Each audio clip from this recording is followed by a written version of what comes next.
Welcome to a new daily top AskReddit video. Today's topic. What's a disturbing fact you wish you could unlearn? Once I read that as a research project, someone put a fake turtle in the road to observe driver behavior, and something like 8% of people deliberately went out of their way to hit the turtle. Edit, someone pointed out it's 6%, not 8%. My bad. One day as a kid we were driving home from the beach, my mom, siblings, my mom's best friend, who was driving, and her kids. She had to suddenly stop on the freeway because a pillowcase with big lumps was in the middle of the lane, the far right lane. She was able to pull over into the median.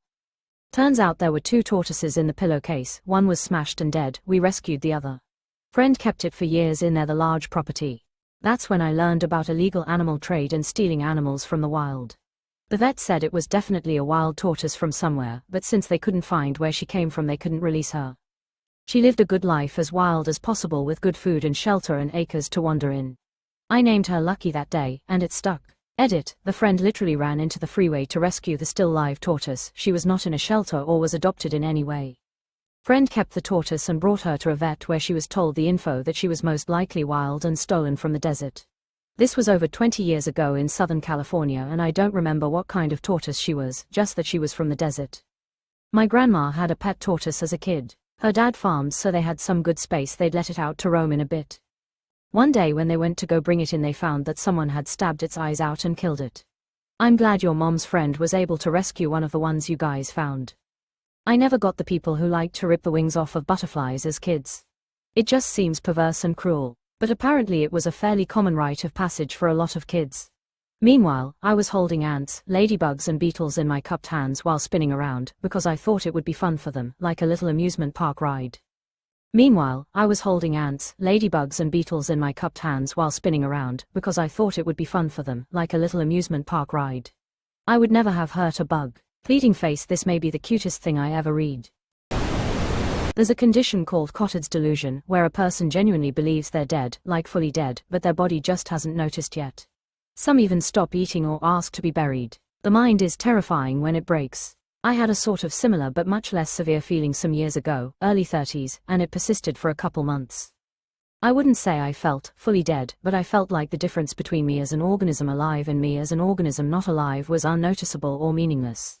Emotionally it did feel like I was already dead, or like I was just a body without a mind. I remember a lot of sitting around on the floor looking at nothing and going through days on autopilot. Probably some psychology-oriented folks will chime in to say this is just depression or disassociation or ego death or something. I have no idea, smiley face. In any case, it passed and my internal life got back to normal. I heard it called derealization. It's eerie. I remember being aware of it but just being on autopilot. Not making a conscious decision to go out, go to work, being social, etc. I would sometimes touch my surroundings, like a wall or the table, to make sure I was really there. I could feel it but it wasn't registering as reality. Like watching a TV show of my life from inside my brain. Lots of creatures eat their newborn if there isn't enough resources to go around. At age 12, I learned this by discovering the small, half-severed pink bodies of hamster pups while changing their mom's cage litter. Apparently, she wasn't just a cuddly soft huggable ball of fur. Hamsters don't have to have a lack of resources to eat the young. Sometimes they just do it for the hell of it. They'll also eat their own body parts. A relative of mine had 2 hamsters, and one bit off the other's ear. The first hamster stole the ear back and ate it. Centipedes let the young feed on their bodies and obviously dies while the babies just have a feast on their mother's corpse. Centipedes are cannibals. I once killed one, picked it up with a tissue, balled it up and tossed it in the trash. Came home to find another centipede trying to get inside the balled up tissue. They gross me out more than any other bug. My brother always says, you should welcome centipedes because they eat all the other bugs. I don't really mind any other bug half as much as a centipede. Not even spiders, so long as they're not of the Australian variety. Scurvy makes scars reopen. Scurvy has got to have one of the biggest disease treatment coolness gaps of all time. Like too much time at sea will afflict you with a curse where your body starts unraveling and old wounds come back to haunt you like vengeful ghosts. Unless index pointing up light skin tone you eat a lemon. Edit, LMAO finger award seems fitting. Thank you. Limes too. British sailors used to be called limeys for sucking on limes and lemons when they entered the ports of towns. Fun trivia stuff. I'm terrified of scurvy even though I have absolutely no chance of getting it. I'm just covered in scar tissue from many, many different stories, and if they started to open, I'd be dead in seconds. Same here, but I already took the username, so you can't have it. The youngest mother ever confirmed was 4 when she got pregnant, and 5 when she gave birth. And she never revealed the identity of the father, but it was assumed it was her father. Likely because she had no clue how she got pregnant to start with. She was thought to have been too young to really understand what was going on at all. Ever confirmed gives me chills. She only survived because she had access to modern medical care through a doctor that took interest in her case, so she was able to be monitored and given a C-section early. How many children throughout history might have also suffered through precocious puberty and similar abuse that ultimately killed them? When I had open heart surgery nearly 20 years ago at age 28, the doctors places pacer wires in my heart just in case they needed to stimulate my heart electrically after the surgery, my words, not theirs. So I wake up and find 2 yellow copper electrical wires sticking out of torso. Later that day, the nurse came to remove them. This is done by simply tugging until they come free from small hooks or barbs on the end in the heart wall. The nurse warned me in advance that I'd feel my heart physically pull down in my body. She was not kidding. It was unpleasant to say the least. But now, years later, I literally can't forget what it feels like to have someone tug on my heartstrings. Most metal thing I have ever read. That there are some states where medical students are permitted to do pelvic exams on women when they're under anesthesia without asking permission beforehand. This happened to a lady in Arizona that had a pelvic exam done without her knowledge or consent during a procedure. After she woke up, the member of staff attending to her informed her that her period had started. https://www.nytimes.com/2020/02/17/health/pelvic-medical-exam-unconscious.html.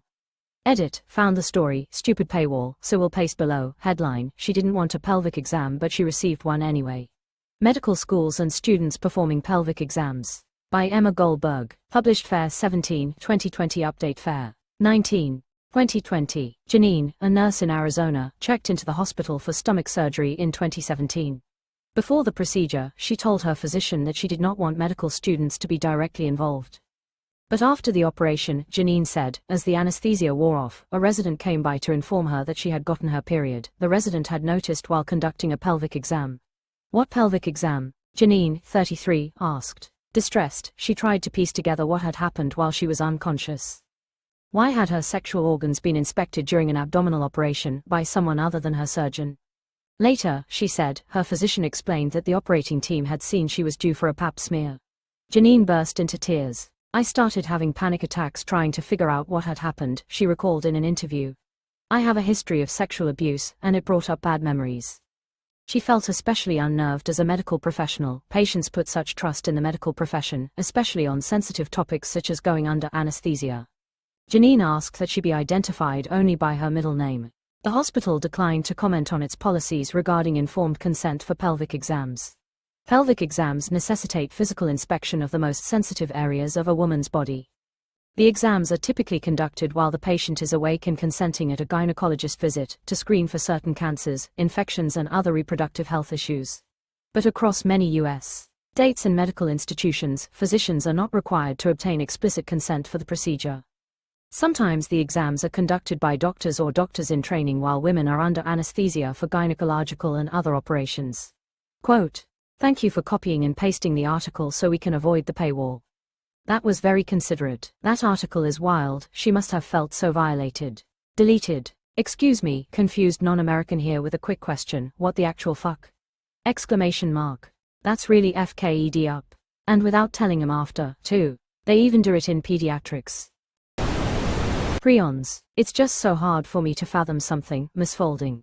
Like they're just scary geometric shapes at the end of the day that somehow create holes in our brain. The universe is so strange. Exactly. Not just misfolding origami or misfolding brain matter or even misfolding DNA, but misfolding proteins. WTAF. I find it hard to fathom the fact that arranging protons and electrons in a certain pattern can make a conscious brain in the first place. The fact that this one only needs one word to get the point across is beyond messed up.